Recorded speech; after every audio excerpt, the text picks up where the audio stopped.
Hi, ಸ್ಪರ್ಧಾ ಬೆಳಕು ತರಬೇತಿ ಕೇಂದ್ರಕ್ಕೆ ಸ್ವಾಗತ. ಇಂದಿನ ವಿಶೇಷ ತರಗತಿ ಮಣ್ಣಿನ ಕ್ಲಾಸ್ ಏನಪ್ಪ ಬಿಟ್ಟಿದ್ವಿ, ಅದು ಮುಂದುವರ್ಸೋಣ. ಲ್ಯಾಟಿಟ್ಯೂಡ್ ಮತ್ತು ಲ್ಯಾಂಗ್ಟ್ಯೂಡ್, ಅಕ್ಷಾಂಶ ಮತ್ತು ರೇಖಾಂಶ ನೋಡ್ತಾ ಇದ್ವಿ. ಹೌದಾ, ಅಕ್ಷಾಂಶ ಮತ್ತು ರೇಖಾಂಶ ನೋಡ್ತಾ ಇದ್ವಿ. ಇಲ್ಲಿ ನೋಡ್ರಿ, ಅಕ್ಷಾಂಶ ಮತ್ತು ರೇಖಾಂಶ ಏನಪ್ಪ ನೋಡ್ತಾ ಇದ್ವಿ.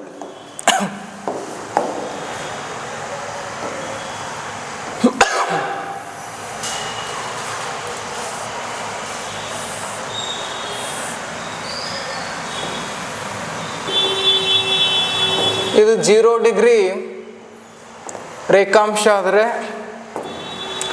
ಇದ್ರ ಹಿಂದ ಇದು ಯಾವ ರೇಖಾಂಶ ಆಗಿರುತ್ತೆ ಅಂತ ನೋಡಿದ್ರೆ 180 ಡಿಗ್ರಿ ರೇಖಾಂಶ ಆಗಿರ್ತದೆ. 180 ಡಿಗ್ರಿ ರೇಖಾಂಶ ಅಂತ ಏನಪ್ಪ ನೋಡ್ತೀವಿ. ಹೌದು, 180 ಡಿಗ್ರಿ ರೇಖಾಂಶ. ಇದೇ ರೀತಿ ಏನಪ್ಪ ಈ ರೇಖಾಂಶಗಳು ನೋಡ್ರಿ.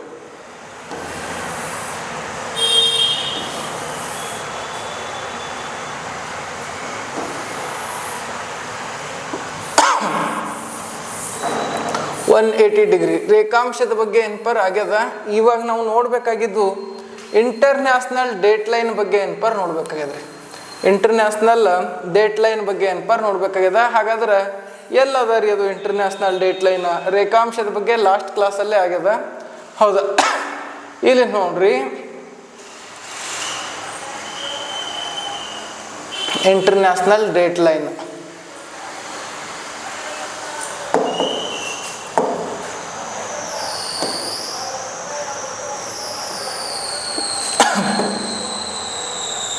ಇಲ್ಲಿ ಎಳ್ದಾರ ನೋಡ್ರಿ. ಹೌದಾ, ಇಂಟರ್ನ್ಯಾಷನಲ್ ಡೇಟ್ ಲೈನ್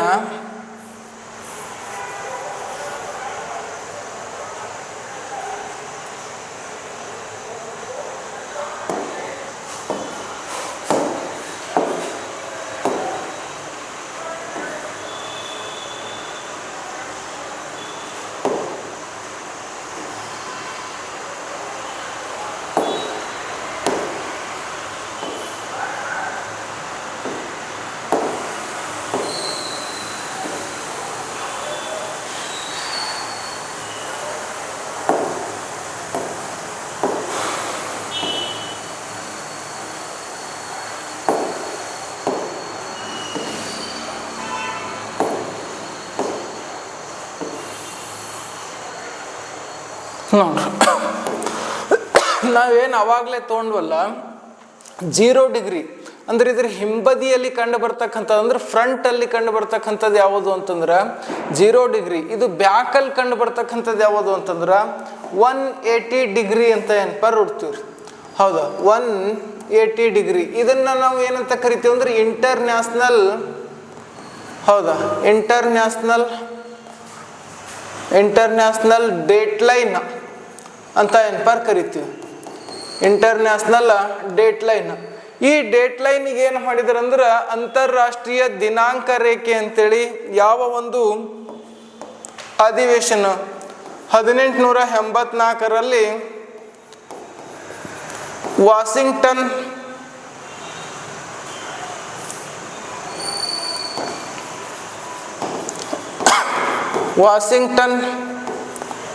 DC ನಗರದಲ್ಲಿ ಅಂತಾರಾಷ್ಟ್ರೀಯ ಖಗೋಳ ಸಮ್ಮೇಳನ ಒಂದರದಲ್ಲಿ ಏನು ಮಾಡಿದ್ರು ಅಂದ್ರೆ ಈ ಲೈನ, ಹೌದಾ, ಇಂಟರ್ನ್ಯಾಷನಲ್ ಡೇಟ್ ಲೈನ್ ಅಂತ ಏನಪ್ಪ ಗುರುತಿಸ್ಬಿಟ್ರಿ. International date line. ಈ ಕಡೆ ನೋಡ್ರಿ, ಹೌದಾ, ಈ ಕಡೆ ಏಷ್ಯಾ ಖಂಡ ರೀ. ಹೌದಾ, ಏಷ್ಯಾ ಖಂಡ. ಈ ಕಡೆ ಅಮೇರಿಕಾ ಖಂಡ ಅಂತ ಏನಪ್ಪ ನೋಡ್ತೀವಿ. ಹೌದಾ, ಅಮೇರಿಕಾ ಖಂಡ ನೋಡ್ರಿ. ಇದು ಅಮೇರಿಕಾ ಖಂಡ ಯಾವ ದಿಕ್ಕಿಗದ? ಪಶ್ಚಿಮ ದಿಕ್ಕಿಗದ. ಏಷ್ಯಾ ಖಂಡ ಪೂರ್ವ ದಿಕ್ಕಿಗದ. ಹೌದಾ, ಏಷ್ಯಾ ಖಂಡ ಪೂರ್ವ ಭಾಗಕ್ಕದ. ಅಮೇರಿಕಾ ಯಾವ ಕಡೆ ಅದಂದ್ರೆ ಪಶ್ಚಿಮಕ್ಕದ. ಆದ್ರೆ ಭೂಮಿ ಹೆಂಗೆ ತಿರುಗ್ತದೆ? ಹೌದಾ, ಭೂಮಿ ಪಶ್ಚಿಮದಿಂದ ಇದು ಪೂರ್ವದಿಂದ ಪಶ್ಚಿಮದ ಕಡೆ ಏನಪ್ಪ ತಿರುಗ್ತದೆ. ಹೌದಾ, ಪೂರ್ವದಿಂದ ಪಶ್ಚಿಮದ ಕಡೆ ಏನಪ್ಪ ಸಾಗ್ತದ. ಅಂದ್ರೆ ಹ್ಯಾಂಗ್ರಿ? ಇಲ್ಲಿ ನೋಡ್ರಿ. ಹೌದಾ, ಪೂರ್ವದಿಂದ ಪಶ್ಚಿಮಕ್ಕೆ ಸಾಗ್ತಾ ಇದ್ದಾನ. ಹೌದಾ, ಪೂರ್ವದಿಂದ ಪಶ್ಚಿಮಕ್ಕೆ ಏನಪ್ಪ ಸಾಗ್ತದ. ಹಾಗಾದ್ರೆ ಪ್ರಪಂಚದಲ್ಲಿ ಮೊಟ್ಟ ಮೊದಲು ಸೂರ್ಯ ಉದಯ ಆಗೋದೆಲ್ಲಿ? ಹೌದಾ, ಪ್ರಪಂಚದ ಮೊಟ್ಟ ಮೊದಲ ಸೂರ್ಯ ಉದಯ ಆಗೋದೆಲ್ಲಿ? ಸೂರ್ಯೋದಯ ಆಗೋದೆಲ್ಲಿ ಅಂತಂದ್ರೆ ಜಪಾನ್ ರೀ. ಯಾಕ್ರಿ ಜಪಾನ್ದಲ್ಲೇ ಮೊಟ್ಟ ಮೊದಲು ಸೂರ್ಯ ಉದಯ ಆಗ್ತದಂದ್ರೆ ಪೂರ್ವಕ್ಕಿರ್ತಕ್ಕಂಥ ರಾಷ್ಟ್ರ ಇದು. ಹೌದಾ, ಪೂರ್ವಕ್ಕೆ ಇರ್ತಕ್ಕಂತಹ ಒಂದು ರಾಷ್ಟ್ರವಾಗಿದ್ದ ಕಾರಣಕ್ಕಾಗಿ ಮೊಟ್ಟ ಮೊದಲು ಸೂರ್ಯ ಉದಯ ಆಗೋದೆಲ್ಲಿ ಅಂತ ಕೇಳಿದ್ರೆ ಜಪಾನ್. ಈಗ ನೋಡ್ರಿ, ಹೌದಾ, ಈಗ ನಾವು ಇಂಟರ್ನ್ಯಾಷನಲ್ ಡೇಟ್ ಲೈನ್ ದಾಟ್ಕೊಂಡು, ಹೌದಾ, ಪೂರ್ವದಿಂದ ಪಶ್ಚಿಮಕ್ಕೆ ಹೋದರೆ ಏನಾಗುತ್ತದೆ ಅಂತ ಕೇಳಿದ್ರೆ ಒಂದು ದಿನ ಪಡ್ಕೋತೀವಿ. ಹೆಂಗೆ ಪಡ್ಕೋತೀವಿ? ಹೌದಾ ಅಂತ ನೋಡ್ತಾ ಹೋದ್ರೆ ಈಗ ಇಲ್ಲಿ ಸೂರ್ಯ ಉದಯ ಆಗಿದಾನ ಅಂತ ಇಟ್ಕೋರಿ. ಸೂರ್ಯ ಎಲ್ಲೂ ಉದಯ ಆಗೋದಿಲ್ಲ, ಸೂರ್ಯ ಇದ್ದಲ್ಲೇ ಇರ್ತಾನ. ಸೂರ್ಯನ ಸುತ್ತ ಭೂಮಿ ಸುತ್ತ ಹೊಡೆಯುವ ಕಾರಣಕ್ಕಾಗಿ ಪೂರ್ವ ಭಾಗಕ್ಕೆ ನಮಗೆ ಸೂರ್ಯ ಉದಯವಾದಂತೆ, ಪಶ್ಚಿಮ ಭಾಗಕ್ಕೆ ಸೂರ್ಯ ಅಸ್ತಾಂಗತನಾದಂತೆ ಕಾಣಿಸ್ತದಷ್ಟೇ. ಸೂರ್ಯ ಎಲ್ಲಿದ್ದಾನ ಅಲ್ಲೇ ಇದಾನ, ಭೂಮಿ ಏನ್ಪರ್ ಸುತ್ತ ಹೊಡಿತದಷ್ಟೇ. ಈಗ ನೋಡ್ರಿ, ಹೌದಾ, ಇಲ್ಲಿ 29 ಡೇಟ್ ಅದ ಎಲ್ಲಿ? ಪೂರ್ವದೊಳಗ ಅಂದ್ರೆ ಏಷ್ಯಾಖಂಡದೊಳಗ. ಹೌದಾ, ಏಷ್ಯಾಖಂಡದಾಗ ಎಷ್ಟು ಡೇಟ್ ಅದ ಅಂದ್ರೆ 29 ಡೇಟ್ ಅದ. ಹೌದಾ, 29 ಡೇಟ್ ಅದ. ಈಗ 30ನೇ ತಾರೀಕು, ಎಷ್ಟನೇ ತಾರೀಕು?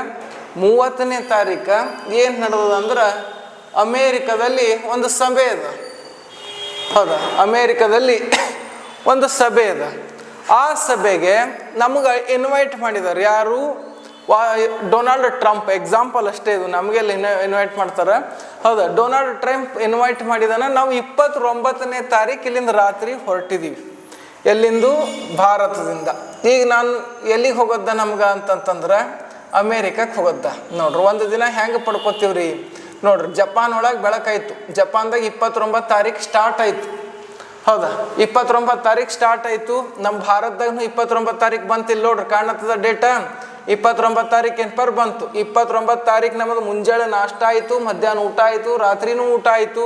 ಹೌದಾ ಹೌದಾ, ಊಟ ಮುಗಿಸ್ಕೊಂಡು ಏನಪರ್ ನಾವು ಫ್ಲೈಟ್ ಹತ್ಬಿಟ್ಟಿವಿ ಅಮೇರಿಕಕ್ಕೆ ಹೋಗಕ್ಕೆ. ಹೌದಾ, ನೋಡ್ರಿ, ಅಮೇರಿಕಕ್ಕೆ ಏನಪರ್ ಹೋಗ್ತೀವಿ.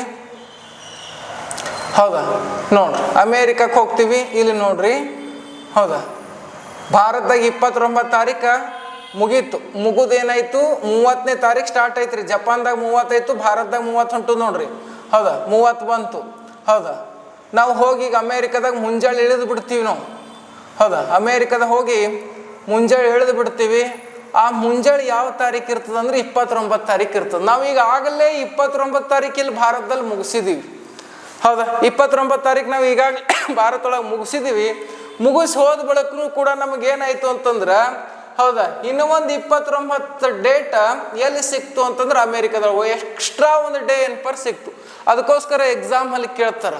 ಹೌದಾ, ಅಂತಾರಾಷ್ಟ್ರೀಯ ದಿನಾಂಕ ರೇಖೆ ದಾಟಿ ಪಶ್ಚಿಮಕ್ಕೆ ಹೋದರೆ ಏನಾಗುತ್ತದೆ ಅಂತಂದ್ರೆ ಒಂದು ದಿನ ಪಡೆದುಕೊಳ್ಳುತ್ತೇವೆ. ಅದೇ ರೀತಿ ಪಶ್ಚಿಮದಿಂದ ಪೂರ್ವಕ್ಕೆ ಹೋದರೆ ಏನಾಗ್ತದೆ ಅಂತಂದ್ರೆ ಒಂದು ದಿನ ಕಳೆದುಕೊಳ್ಳುತ್ತೇವೆ. ಇಲ್ಲಿ ಭೂಮಿ ತಿರುಗಿಸಿದೆ ನಾನು. ಹೌದಾ, ಪಶ್ಚಿಮದಿಂದ ಪೂರ್ವ. ಇಲ್ಲಿ ನೋಡ್ರಿ, ಇನ್ನೊಂದು ಸಲ ನೋಡ್ರಿ ಬೇಕಾದ್ರೆ ವಾಪಸ್ ತಗೊಂಬ. ಎಲ್ಲಿತ್ತು ಭೂಮಿ? ಇದು ಇಂಟರ್ನ್ಯಾಷನಲ್ ಡೇಟ್ ಲೈನ್ ಎಲ್ಲದ ನೋಡ್ರಿ. ಹೌದಾ, ಈ ಕಡೆ ಏಷ್ಯಾ ಖಂಡ. ಹೌದಾ, ಈ ಕಡೆ ಅಮೇರಿಕಾ ಖಂಡದ ಮಧ್ಯದಲ್ಲಿ. ಅಂದ್ರೆ PDO ಎಕ್ಸಾಮಲ್ಲಿ ಕ್ವಶನ್ ಆಗಿತ್ರಿ ಒಮ್ಮ. ಹೌದಾ, ಇದು ಯಾವ ಜಲಸಂಧಿಯಲ್ಲಿ ಹಾದು ಬಂದದಂದ್ರೆ ಬೇರಿಂಗ್ ಜಲಸಂಧಿ. ಹೌದಾ, ಬೇರಿಂಗ್ ಜಲಸಂಧಿ ಅಲ್ಲಿ ಹಾದು ಬಂದದ್ದು. ಇದು ಒಟ್ಟು ದೊಡ್ಡ ಸಾಗರ. ಇದು ಯಾವ ಸಾಗರ ಅದ ಅಂತಂದ್ರೆ ಪೆಸಿಫಿಕ್ ಸಾಗರ ರೀ. ಹೌದಾ, ಪೆಸಿಫಿಕ್ ಸಾಗರ ಅಂತ ಏನಪರ್ ಹುಡ್ತೀವಿ. ಇಂಟರ್ನ್ಯಾಷನಲ್ ಡೇಟ್ ಲೈನ್ ಎಲ್ಲೆಲ್ಲಿ ಹಾದು ಹೋಗ್ಯದ ಅಂತ ಕೇಳಿದ್ರೆ ಒಂದು ಪೆಸಿಫಿಕ್ ಸಾಗರ, ಇನ್ನೊಂದು ಏನಪರ್ ಬೇರಿಂಗ್ ಜಲಸಂಧಿಯ ಮೇಲೆ ಏನಪರ್ ಹಾದು ಹೋಗಿರೋದು ಕಂಡು ಬರ್ತದೆ ರೀ. ಹೌದಾ, ನೋಡ್ರಿ, ಈ ಕಡೆ ಅಮೇರಿಕಾ, ಈ ಕಡೆ ಏನಪರ್ ಏಷ್ಯಾ ಖಂಡ. ಈಗ ನಾವು ಏಷ್ಯಾ ಖಂಡದ ಅಂದ್ರೆ ಭಾರತದಾಗಿದ್ದೀವಿ. ಭಾರತೊಳಗ ನೋಡ್ರಿ, ಭಾರತದಿಂದ ನಮಗೆ ಎಲ್ಲಿಗೆ ಹೋಗೋದ ಈಗ ಅಮೇರಿಕಕ್ಕೆ. ನಾವು ಭಾರತದೊಳಗೆ ಮಾರ್ನಿಂಗ್ 29ನೇ ತಾರೀಕು ಬ್ರೇಕ್ಫಾಸ್ಟ್ ಆಗ್ಯದ, ಆಫ್ಟರ್ನೂನ್ ಏನಾಗ್ಯದ, ಲಂಚ್ ಆಗ್ಯದ, ನೆಕ್ಸ್ಟ್ ನೈಟ್ ಏನಾಗ್ಯದ, ಡಿನ್ನರ್ನೂ ಆಗ್ಯದ. ಹೌದಾ, ಡಿನ್ನರ್ನೂ ಆಗ್ಯದ. ರಾತ್ರಿ ಏನಪರ್ ಕುಂತೀವಿ ನೋಡ್ರಿ. ಭೂಮಿ ಪೂರ್ವದಿಂದ ಪಶ್ಚಿಮಕ್ಕೆ ಏನಪರ್ ಸುತ್ತದ, ಪೂರ್ವದಿಂದ ಪಶ್ಚಿಮಕ್ಕೆ ಸುತ್ತದ. ಇಲ್ಲಿ ನೋಡ್ರಿ, ಇಲ್ಲಿ ಜಪಾನ್ ಅದ ರೀ ಮುಂದಿಲ್ಲಿ. ಇಲ್ಲಿ ಜಪಾನ, ಇಲ್ಲೇ ಸೂರ್ಯ ಹಾಕೋಣೊಂದು. ಹೌದಾ ಸೂರ್ಯ ಕಾಣತ್ತದ. ಹೌದು ಸೂರ್ಯ ಇಲ್ಲೇ ಜಪಾನ್ದಾಗ ಉದಯ ಆಗ್ತದೆ ನೋಡ್ರಿ. ಫಸ್ಟ್ ಈಗ ಭೂಮಿ ತಿರುಗ್ಲತ್ರಿ. ಹೌದಾ ಫಸ್ಟ್ ಸೂರ್ಯ ಎಲ್ಲಿ ಬಂತು ಇಲ್ಲಿ ನೋಡ್ರಿ. ಈಗ ಇಲ್ಲಿ ಜಪಾನ್ ಅದ. ಜಪಾನ್ದಾಗ ಫಸ್ಟ್ ಏನಪ್ಪ ಉದಯ ಆಯ್ತು. ಹೌದಾ ಯಾಕಂದ್ರೆ ಫಸ್ಟ್ ಭೂಭಾಗ ಹತ್ತೋದು ಸೂರ್ಯ ಉದಯ ಆಗೋದು ಯಾವ್ದಾದ್ರು ಒಂದು ಭೂಮಿ ಹತ್ತದ ಸೂರ್ಯನಿಗೆ ಅಂತಂದ್ರೆ ಅದು ಜಪಾನೇ ಫಸ್ಟ್ ಬೆಳಕಾಗೋದು ಜಪಾನ್.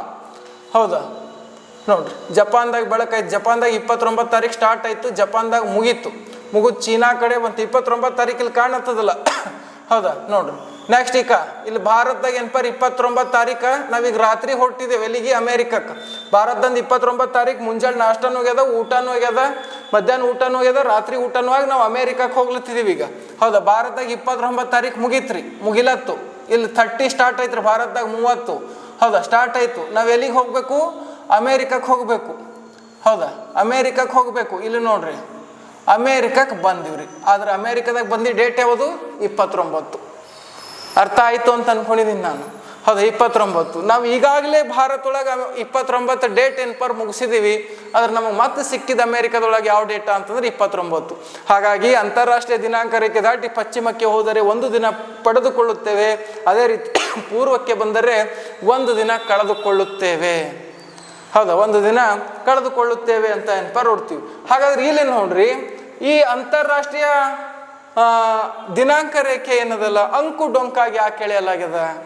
ಹೌದಾ ಅಂಕು ಡೊಂಕಾಗಿ ಯಾಕೆ ಎಳೆದಿದ್ದಾರೆ ಅಂತಂದ್ರೆ ಇದು ಪ್ರಪಂಚದ ಎಲ್ಲ ಸಮಯವನ್ನು ನಿಗದಿಪಡಿಸುವಂತಹ ಹೌದಾ ರೇಖೆ ರೀ. ಇದು ಪ್ರಪಂಚದ ಎಲ್ಲ ದೇಶದ ರೇಖಾಂಶಗಳಿಗೂ ಕೂಡ ಡೇಟ್ ಅನ್ನು ಕನ್ಸಿಡರ್ ಮಾಡ್ತಕ್ಕಂಥ ಒಂದು ಲೈನ್. ಇದು ಯಾವುದು? International date line. ಹೌದಾ ತನ್ನದೇ ಆದ ವೇಳಾ ವಲಯವನ್ನು ಕೂಡ ಏನಪ್ಪ ಹೊಂದಿದ್ದು. ಅತಿ ಹೆಚ್ಚು ವೇಳಾ ವಲಯ ಹೊಂದಿರತಕ್ಕಂಥ ಒಂದು ರಾಷ್ಟ್ರ ಯಾವುದು ಅಂದ್ರೆ ರಷ್ಯಾ ರೀ. ಎಷ್ಟದವ್ರಿ ಈ ವೇಳಾ ವಲಯ ಅಲ್ಲಿ ಅಂತಂದ್ರೆ 11. ಹಾಗಾದ್ರೆ ಭಾರತದ ವೇಳಾ ವಲಯ ಯಾವ್ದ್ರಿ ಅಂತ ಕೇಳಿದ್ರೆ ಟೈಮ್ ಝೋನ್ ಅಂತ ಏನಪ್ಪ ನೋಡ್ತೀವಿ. 82.5 ಡಿಗ್ರಿ ಪೂರ್ವ ರೇಖಾಂಶ ಏನದಲ್ಲ ಇದು ಭಾರತದ ಸಮಯ ರೇಖೆ. ಹೆಂಗ್ರಿ ಕನ್ಸಿಡರ್ ಮಾಡ್ಬೇಕು? ವೇಳಾ ವಲಯ ಹೆಂಗ್ ಕನ್ಸಿಡರ್ ಮಾಡ್ತೀವಿ ಅಂತಂತಂದ್ರ ಹೌದಾ ಯಾವುದೊಂದು ಭೂ ಪ್ರದೇಶದಲ್ಲಿ ಸೆಂಟರ್ ಲೈನ್ ಆಗಿರ್ತದೋ ಆ ಲೈನಿಗೆ ನಾವೇನಂತ ಕನ್ಸಿಡರ್ ಮಾಡ್ತೀವಿ ಅಂದ್ರೆ ವೇಳಾ ವಲಯ ಅಂತ ಕನ್ಸಿಡರ್ ಮಾಡ್ತೀವಿ. ಹೆಂಗ್ರಿ? ಈಗ ನೋಡ್ರಿ ಸಪೋಸ್ ಈಗ ಈಗ ಇಲ್ಲಿ ಭಾರತ ತಗೊಳ್ಳೋಣ ಐತೆ.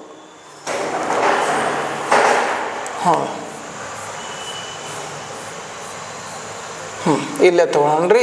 ಈಗ ಸ್ವಲ್ಪ ಅಳಿಸ್ತೀನಿ ನೋಡ್ರಿ. ಇಂಟರ್ನ್ಯಾಷನಲ್ ಡೇಟ್ ಲೈನ್ ಹೆಂಗೆ ಇದು ಆತ ಅನ್ನೋದು ಗೊತ್ತಾಗಿರ್ಬೇಕು ನಿಮಗೆ.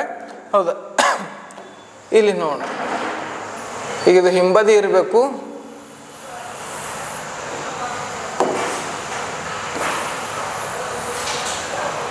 ಇಲ್ಲಿ ಬ್ಯಾಡ್ರಿ, ಇದು ಕನ್ಫ್ಯೂಷನ್ ಆಗ್ತದೆ ನೀವು ಮತ್ತೆ ಇಲ್ಲಿ ಯಾಕೆ ಬಂತು ಅಂತೇಳಿ.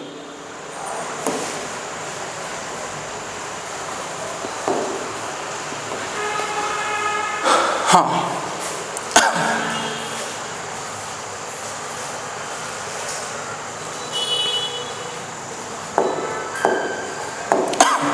ಸ್ವಲ್ಪ ಭೂಮಿ ದೊಡ್ಡದು ಮಾಡ್ರಿ.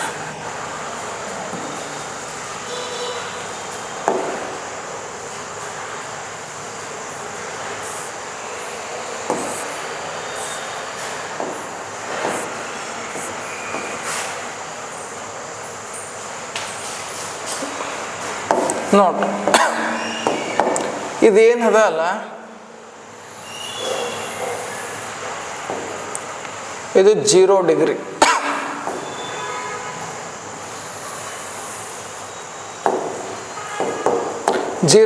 ಹೆಂಗ್ ಟೈಮ್ ಝೋನ್ ಹೆಂಗ್ ಇದು ಮಾಡ್ತಾರ ಅಂತ ಹೇಳ್ತಾ ಇದ್ದೀನಿ ನಿಮಗೆ. ಹೌದಾ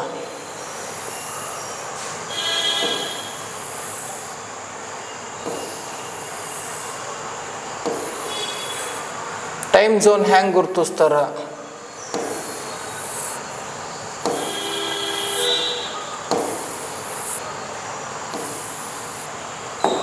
ಇವು ಎದುರು ಕಾಣ್ತಕ್ಕಂಥ ಲೈನ್ ರೀ.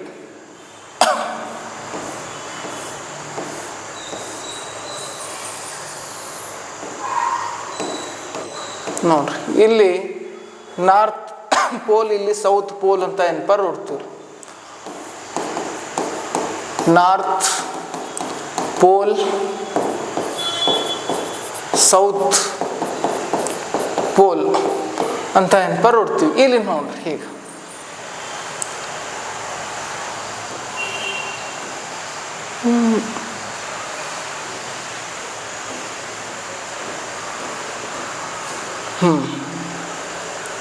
ಇಲ್ಲಿಗ ನಮ್ಮ ಭಾರತದ, ಹೌದಾ, ಈ ಭಾರತದ ಟೈಮ್ ಝೋನ್ ಹೆಂಗೆ ತೆಗಿತೀರಿ, ಹೆಂಗೆ ಫೈಂಡ್ ಔಟ್ ಮಾಡ್ತೀರಿ? ಹೌದಾ, ಈಗ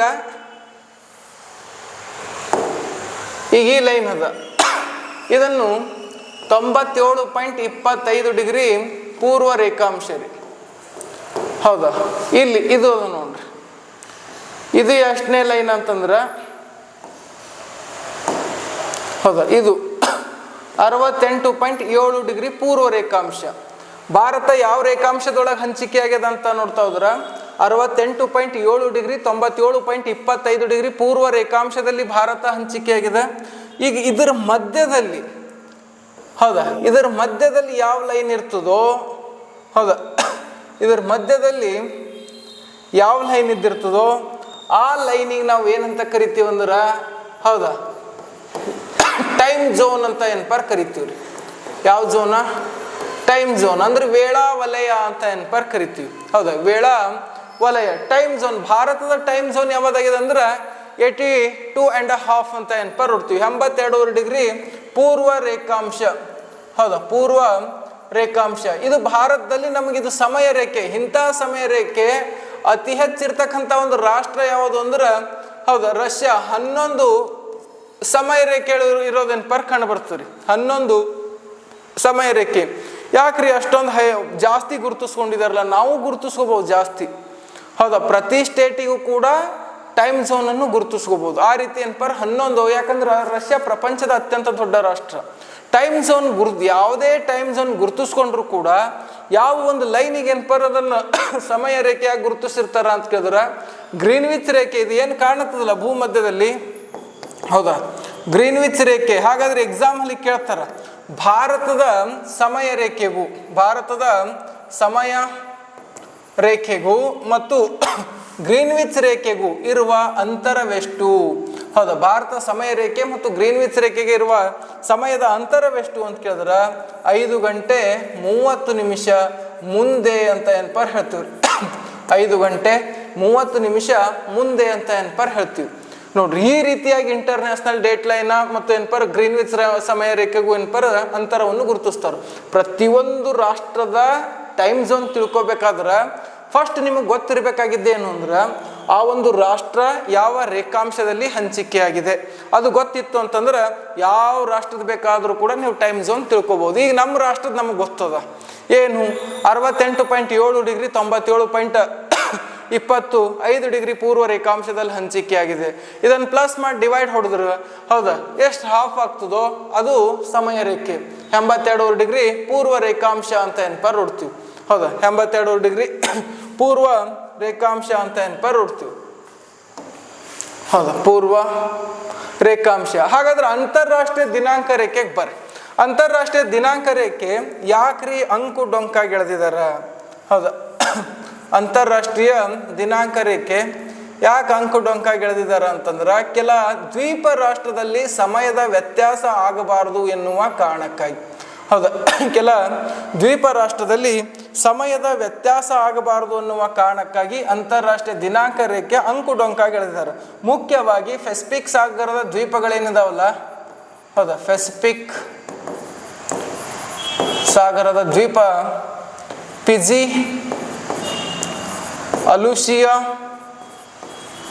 ಅಲುಷಿಯಾ ಮತ್ತು ಟೋಂಗ್ ಅಂತ ಏನಪ್ಪ ನೋಡ್ತೀವಿ. ಹೌದಾ, ಫಿಜಿ, ಅಲುಷಿಯಾ ಮತ್ತು ಟೋಂಗ್ ಇವೇನಾಗಿದೆ ಅಂತಂದ್ರೆ ಪೆಸಿಫಿಕ್ ಸಾಗರದಲ್ಲಿ ಕಂಡು ಬರ್ತಕ್ಕಂತಹ ಪ್ರಮುಖ ದ್ವೀಪಗಳು ಅಂತ ಏನಪ್ಪ ನೋಡ್ತೀವಿ. ಪೆಸಿಫಿಕ್ ಸಾಗರದಲ್ಲಿ ಕಂಡು ಬರ್ತಕ್ಕಂಥ ಪ್ರಮುಖ ದ್ವೀಪಗಳು. ಯಾವುದೂ ಕೂಡ ಯಾವ ರಾಷ್ಟ್ರದಲ್ಲೂ ಸಮಯದ ವ್ಯತ್ಯಾಸ ಆಗಬಾರದು ಮತ್ತು ಕೆಲ ದ್ವೀಪದಲ್ಲಿ ಸಮಯದ ವ್ಯತ್ಯಾಸ ಆಗುತ್ತಿದ್ದ ಕಾರಣಕ್ಕಾಗಿ ಈ ಲೈನ್ ಏನು ಮಾಡಿದ್ರು ಅಂದ್ರೆ ಅಂಕು ಡೊಂಕಾಗಿ ಎಳೆಯಲಾಯಿತು ಅಂತ ಏನಪ್ಪ ನೋಡ್ತೀವಿ. ಅಂಕು ಡೊಂಕಾಗಿ ಎಳೆಯಲಾಯಿತು. ಅಂತಾರಾಷ್ಟ್ರೀಯ ದಿನಾಂಕ ರೇಖೆ ದಾಟಿ ಪಶ್ಚಿಮಕ್ಕೆ ಹೋದ್ರೆ ಒಂದಿನ ಪಡ್ಕೋತೀವಿ, ಅದೇ ರೀತಿ ಪೂರ್ವಕ್ಕೆ ಬಂದ್ರೆ ಏನಾಗ್ತಂದ್ರೆ ಒಂದಿನ ಕಳ್ಕೊತೀವಿ. ಹೌದಾ, ಪೂರ್ವಕ್ಕೆ ಬಂದ್ರೆ ಒಂದು ದಿನ ಕಳ್ಕೊತೀವಿ ಅಂತ ಏನಪ್ಪ ನೋಡ್ತೀವಿ. ಹಾಗಾದ್ರೆ ಈಗ ಈ ಭೂಮಿ ತಿರುಗಿಸೋದು ಆಯಿತು, ಭೂಮಿಯ ಅಕ್ಷಾಂಶ ಮತ್ತು ರೇಖಾಂಶ, ಅಕ್ಷಾಂಶಗಳು ಯಾವ್ಯಾವ ದೇಶದಲ್ಲಿ ಹೋಗಿದ್ದು ಆಯಿತು. ಹೌದಾ, ಮತ್ತು ಭೂಮಿಯ ರೇಖಾಂಶದ ಬಗ್ಗೆ ನೋಡಿದ್ದು ಆಯಿತು, ಭೂಮಿಯ ಅಂತಾರಾಷ್ಟ್ರೀಯ ದಿನಾಂಕ ರೇಖೆ ಬಗ್ಗೆ ಕೂಡ ನೋಡಿದ್ದು ಆಯಿತು. ಹಾಗಾದ್ರೆ ನಾವು ನೆಕ್ಸ್ಟ್ ನೋಡೋಣ, ಈ ಭೂಮಿ ತಿರುಗೋದ್ರಿಂದ ಭೂಮಿ ಮೇಲೆ ಆಗ್ತಕ್ಕಂಥ ಪರಿಣಾಮ ಏನು. ಹೌದಾ, ಭೂಮಿ ಮೇಲೆ ಯಾವ ಪರಿಣಾಮ ಉಂಟಾಗ್ತವ, ಹೌದಾ, ಅದು ಮುಖ್ಯವಾಗಿ ಏನಪ್ಪ ತಿಳ್ಕೊಳ್ಬೇಕಾಗ್ತದೆ. ಹಾಗಾದ್ರೆ ನೋಡ್ರಿ, ಭೂಮಿ ಮೇಲೆ ಏನು ಪರಿಣಾಮ ಆಗ್ತವ ಇಲ್ಲಿ ನೋಡ್ರಿ. ಇದು ಟೋಟಲ್ ಹೋಲ್ ಸೋಲಾರ್ ಸಿಸ್ಟಮ್ ಅದ ರೀ. ಹೌದಾ, ಹೋಲ್ ಸೋಲಾರ್ ಸಿಸ್ಟಮ್. ಇಲ್ಲಿ ನಮ್ಮ ಭೂಮಿ ಅದ. ಹೌದಾ, ಭೂಮಿ ಎಲ್ಲದ ಅಂದ್ರೆ ಈ ಭಾಗದಲ್ಲದ.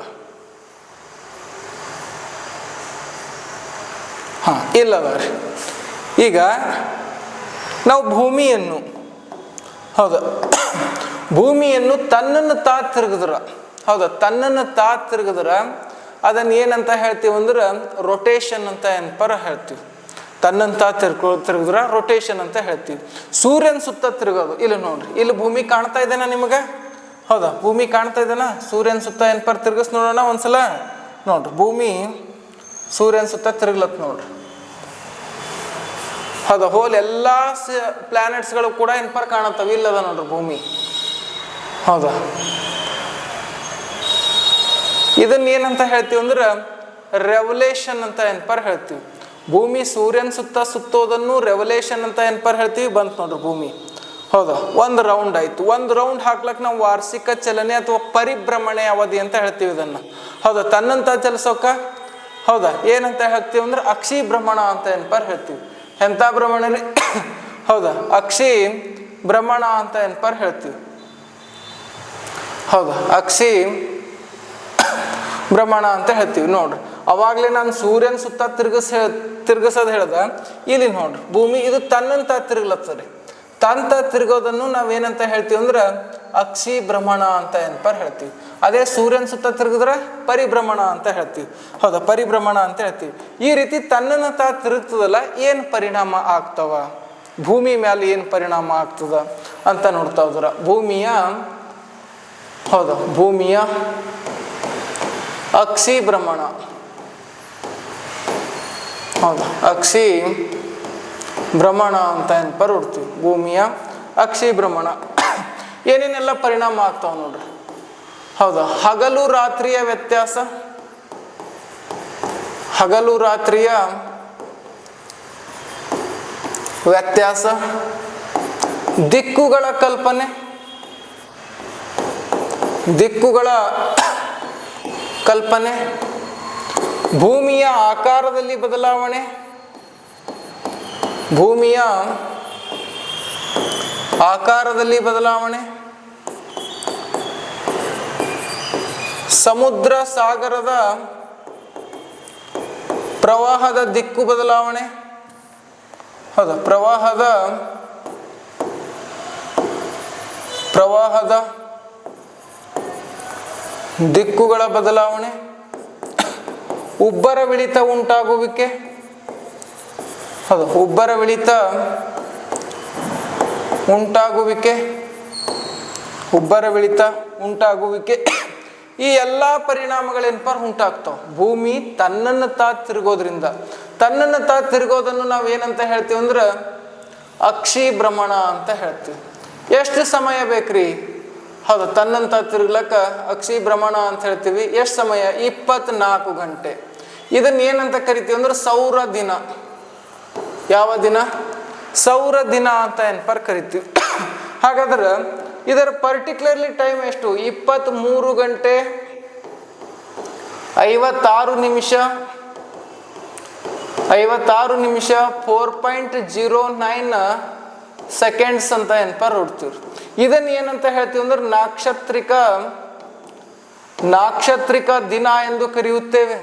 ಹೌದಾ, ನಾಕ್ಷತ್ರಿಕ ದಿನ ಎಂದು ಕರೆಯುತ್ತೇವೆ. ಭೂಮಿ ತನ್ನ ತಾ ತಿರುಗ್ಲತಿ ಸಲ್ಯಾಕ ಏನೇನೆಲ್ಲ ನಮಗೆ ಕಲ್ಪನೆ ಹೊಂಟವಂದ್ರ ಹಗಲು ಮತ್ತು ರಾತ್ರಿಯ ವ್ಯತ್ಯಾಸ ಆಗ್ಲತ್ತದ್ರಿ. ಈಗ 12 ಗಂಟೆ ಆಯ್ತು, ಈಗ 12 ಗಂಟೆ ರಾತ್ರಿ ಆಗ್ತದ. ಇಲ್ಲ ತಿರ್ಗಲ್ ಹೋಗಿತ್ತಂದ್ರೆ ರಾತ್ರಿ ಆಗ್ತಾನೆ ಇರಲಿಲ್ಲ, ಹಗಲತ್ತೇ ಇರ್ತಿತ್ತು, ಇಲ್ಲ ರಾತ್ರಿನೇ ಇರ್ತಿತ್ತು. ಹೌದಾ, ದಿಕ್ಕುಗಳ ಕಲ್ಪನೆ ಆಗ್ಲತ್ತದ. ಏನ್ರಿ ದಿಕ್ಕುಗಳ ಕಲ್ಪನೆ? ಭೂಮಿ ತಿರುಗೋದ್ರಿಂದ ಏನು ದಿಕ್ಕುಗಳ ಕಲ್ಪನೆ ಏನಾಗ್ಲತ್ತದ ಅಂತಂದ್ರ ಭೂಮಿ ಪೂರ್ವದಿಂದ ಪಶ್ಚಿಮಕ್ಕೆ ತಿರುಗುವ ಕಾರಣಕ್ಕಾಗಿ, ಹೌದಾ, ಪಶ್ಚಿಮದ ಕಡೆ ತಿರುಗುವ ಕಾರಣಕ್ಕಾಗಿ ಸೂರ್ಯ ಪೂರ್ವ ದಿಕ್ಕಿಗೆ ಉದಯವಾದಂತೆ ಪಶ್ಚಿಮ ದಿಕ್ಕಿಗೆ ಅಸ್ತಾಂಗತನಾದಂತೆ ಕಾಣಿಸ್ತದೆ. ಹೌದಾ, ಇವು ದಿಕ್ಕುಗಳ ಕಲ್ಪನೆ ಆಗ್ತಾವೆ. ಉತ್ತರ, ದಕ್ಷಿಣ, ಪೂರ್ವ, ಪಶ್ಚಿಮ ಈ ದಿಕ್ಕುಗಳ ಕಲ್ಪನೆ ಆಗ್ತದೆ. ಭೂಮಿಯ ಆಕಾರದಲ್ಲಿ ಬದಲಾವಣೆ. ಹಿಂದೆ ಅರಿಸ್ಟಾಟಲ್ ಹೇಳಿದಾಗ ಭೂಮಿ ಹೆಂಗಿತ್ತು ಅಂದ್ರೆ ವೃತ್ತಾಕಾರದಲ್ಲಿತ್ತು ಅಂತ ಹೇಳ್ತಾರೆ. ಹೌದು, ಅರಿಸ್ಟಾಟಲ್ ಹೇಳಿದಾಗ. ಅದೇ ಮುಂದೆ ಸರ್ ಐಸಾಕ್ ನ್ಯೂಟನ್ ಅವ್ರು ಹೇಳಿದಾಗ ಏನಾಗಿತ್ತು, ಭೂಮಿ ಜಿಯಾಡ್ ಆಕಾರವಾಗಿತ್ತು. ಜಿಯಾಡ್ ಆಕಾರ ಅಂತಂದ್ರೆ ಏನು, ಭೂ ಮಧ್ಯದಲ್ಲಿ ಉಬ್ಬಿದಂತೆ ಉತ್ತರ ಗೋಳಾರ್ಧ ಮತ್ತು ದಕ್ಷಿಣ ಗೋಳಾರ್ಧದಲ್ಲಿ ಚಪ್ಪಟೆ ಆದಂತೆ ಅಂತ ಏನ್ಪರ್ ಹೇಳ್ತೀವಿ. ಹಾಗಾದ್ರೆ ವೃತ್ತಾಕಾರದಲ್ಲಿ ಇದ್ದಿರ್ತಕ್ಕಂಥ ಭೂಮಿ ಚಪ್ಪಟೆ ಆಕಾರ, ಜಿಯಾಡ್ ಆಕಾರಕ್ಕೆ ಹೆಂಗ್ ಬಂತು, ಭೂಮಿ ತಿರುಗ್ತಾ ಇರುವ ಕಾರಣಕ್ಕಾಗಿ ಆಕಾರದಲ್ಲಿ ಏನ್ಪರ್ ಬದಲಾವಣೆ ಆಗ್ತಾ ಇದೆ. ಹೌದಾ, ಆಕಾರದಲ್ಲಿ ಬದಲಾವಣೆ ಆಗ್ತಾ ಇದೆ. ಮತ್ತು ಸಮುದ್ರ ಮತ್ತು ಸಾಗರದ ದಿಕ್ಕುಗಳಲ್ಲಿ ಹೌದಾ ಪ್ರವಾಹದ ದಿಕ್ಕುಗಳು ಏನ್ಪರ ಬದಲಿ ಆಗ್ತಾವ ಮತ್ತು ಮಾರುತದ ದಿಕ್ಕುಗಳ ಬದಲಿ ಆಗ್ತಾವ. ಹೆಂಗ್ರಿ ದಿಕ್ಕು ಬದಲಿ ಆಗೋದು ಅಂತ ನೋಡ್ತಾ ಹೋದ್ರ, ಹೌದಾ ದಿಕ್ಕ ಬದಲಿ ಆಗೋದು ಹೆಂಗ, ಯಾವ ರೀತಿ ಅಂತ ನೋಡ್ತಾ ಹೋದ್ರ, ಈಗ ನೋಡ್ರಿ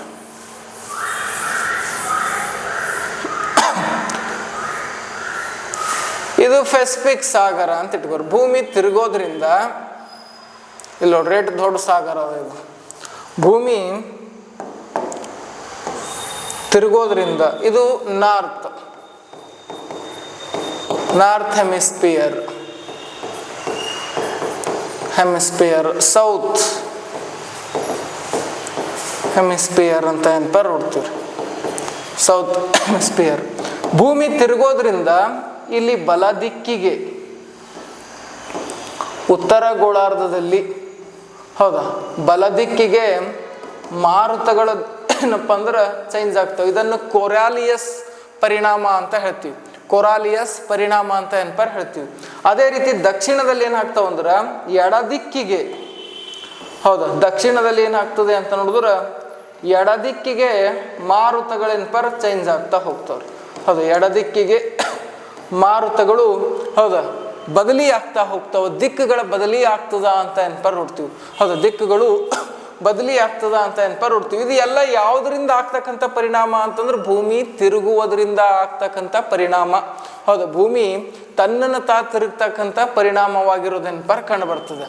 ಹೌದಾ, ತನ್ನನ್ನು ತಿರುಗ್ತಕ್ಕಂತಹ ಪರಿಣಾಮ ಅಂತ ಏನ್ಪರ್ ನೋಡ್ತೀವಿ. ನೋಡ್ರಿ, ಸಮುದ್ರ ಸಾಗರದ ಪ್ರವಾಹದ ಉಬ್ಬರ ಇಳಿತ ಉಂಟಾಗುವಿಕೆ ಅಂತ ಏನ್ಪರ್ ನೋಡ್ತೀವಿ. ಭೂಮಿ ಹೌದಾ ತಿರುಗೋದ್ರಿಂದ ಭೂಮಿ ಏನ್ ಆಗ್ತದೆ ಅಂದ್ರೆ ಉಬ್ಬರ ಇಳಿತ ಏನ್ಪರ್ ಉಂಟಾಗುವಿಕೆ ಅಂತ ಏನ್ಪರ್ ಹೇಳ್ತೀವಿ. ಹಾಗಾದ್ರೆ ಇವೆಲ್ಲವೂ ಪರಿಣಾಮ ಯಾವುದರಿಂದ ಆಗ್ತದೆ ಅಂದ್ರೆ ಅರ್ತ್ ರೊಟೇಷನ್ ಅಂತ ಏನ್ಪರ್ ನೋಡ್ತೀವಿ. ಅರ್ತ್ ಹೌದಾ ರೊಟೇಷನ್ ಅಂತ ಏನ್ಪರ್ ನೋಡ್ತೀವಿ.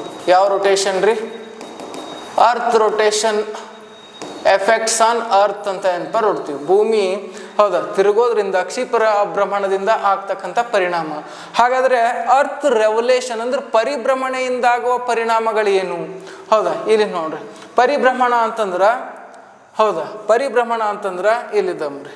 ಈಗ ನಮ್ಮ ಭೂಮಿ ಎಲ್ಲದ ಇದರಲ್ಲಿ ಹೌದಾ ಭೂಮಿ